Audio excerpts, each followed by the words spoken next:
Hi guys, welcome to my channel. So आज हम देखेंगे कि Angel broking which is Angel One now. They have recently change the name, so now it is called Angel One. तो आप आज हम देखेंगे कि एंजल वन में किस किस टाइप की ट्रेडिंग आप कर सकते हो। सो एंजल वन में आप तीन टाइप से ट्रेडिंग कर सकते हो। One is called delivery, second is margin and third is intraday. Okay. So delivery में क्या होता है कि आपके पास जितना भी फंडिंग रहता है, आप उतनी वैल्यू का ही आप क्वांटिटी खरीद सकते हो। Suppose let's take an example of T C S. Okay, तो टी सी एस का अभी प्राइस जो है वो 3600 है।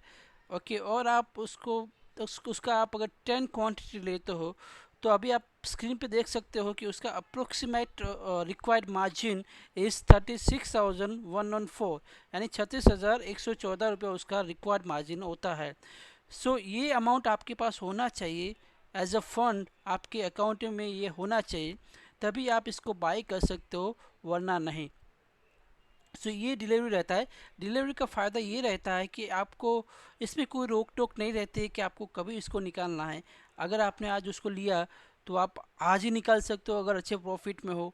नहीं होगा तो नहीं निकालोगे। तो अगर नहीं है तो आप रख सकते हो 2 दिन, 3 दिन, 4 दिन, 5 दिन, 6 महीना, 12 महीना, 2 साल, 5 साल, उस पर कोई रोक टोक नहीं है।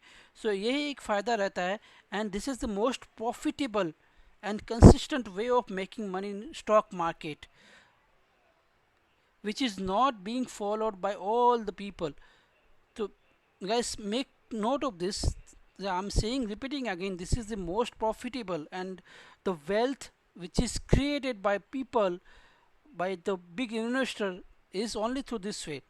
Okay, तो ये हो गया डिलीवरी के बारे में। और अब हम आते हैं सेकंड ऑप्शन पे, which is called margin funding. Okay, so margin funding में क्या होता है कि आपके पास जितना पैसा रहता है उसका 4 गुना, 5 गुना, 6 गुना वैल्यू का आप ट्रेड कर सकते हो। सपोज आपके पास 10,000 है आपके अकाउंट में एज अ फंड, तो आप उसका 40,000, उस 10,000 की जगह पे 40,000, 50,000, 60,000, या फिर अगर 20% 20 गुना मार्जिन आपको मिलता है, तो आप 2 लाख का भी माल ले सकते हो और ट्रेड कर सकते हो। उसमें दो होता है, एक मार्जिन होता है, एक इंट्राडे होता है। तो मार्जिन में होता है मार्जिन ट्रेडिंग फंडिंग, उसको बोलते हैं एमटीएफ, उसको बोलते हैं एंजल वन में।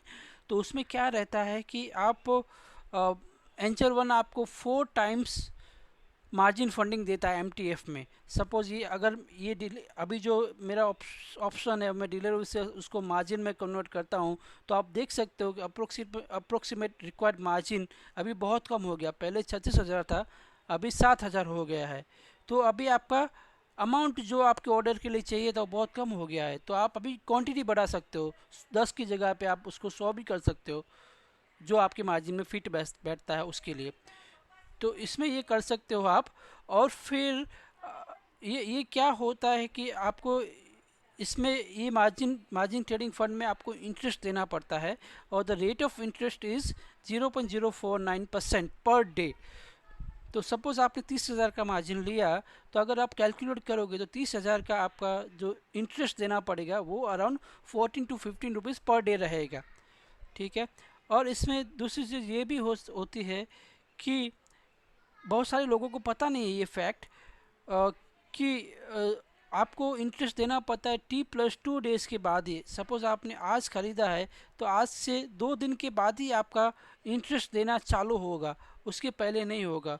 सो most of people do not know about this particular fact, and this is the fact that we can use to your advantage in your trading. Okay, तो ये हो गया एमटीएफ ट्रेडिंग। अब आते हैं इंट्राडे पे। तो इंट्राडे में क्या होता है कि आपको 20 टाइम्स मार्जिन मिलता है। अगर आपके पास 10,000 फंड है आपके अकाउंट में, तो आपको 10,000 की जगह पे आपको 2 लाख का लिवरेज मिलेगा। तो 20 टाइम्स मार्जिन आपको एंजल वन देगा, और आप 2 लाख का स्टॉक खरीद सकते हो, क्वांटिटी ऑफ स्टॉक खरीद सकते हो। लेकिन इसमें एक ही चीज़ हो रहती है जो आपको ध्यान में रखना होता है, कि ये ट्रेड आपको and of the day square up करना पड़ता है। अगर आप स्क्वायर ऑफ नहीं करते हो by end of the day, तो आपका ऑटोमेटिकली स्क्वायर अप हो जाएगा, बिक जाएगा आपका पोजीशन। अगर वो आपने बाइंग किया है तो सेल हो जाएगा, और सेल किया है तो बाय हो जाएगा।